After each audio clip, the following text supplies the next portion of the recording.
السيد البسطي. بقالك كام سنه في المهنه دي؟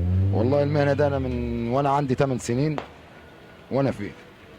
كام سنه كده طبعا؟ يعني في معدل حوالي 26 سنه.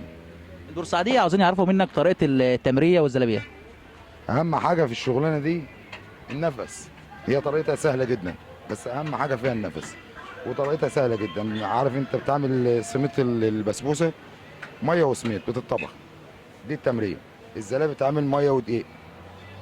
وفي سمنيه تانية، ده نوع تاني، دي بترش على سكر، دي مسكره. السمنيه دي نفس طريقه التمريه بالظبط. ميه وسميت، بخلي الميه تغلي، واول ما الميه تغلي ببدا السميت واحده واحده واقلب واحده واحده لغايه اما يمسك زي المهلبيه كده بالظبط او اقل سن. وابدا لا مؤاخذه ايه احطها في صواني، وبعد الصواني دي اسيبها تبرد.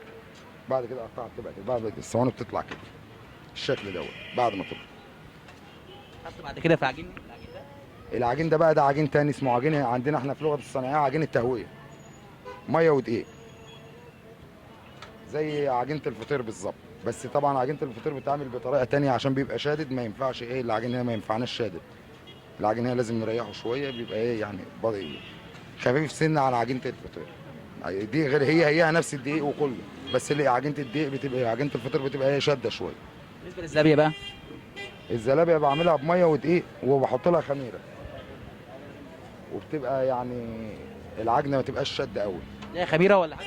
ما بحط ميه ودقيق وعليهم خميره، وبسيبها مثلا بعجنها وبسيبها ساعتين ثلاثه مثلا بتخمر، وابدا اشتغل منها.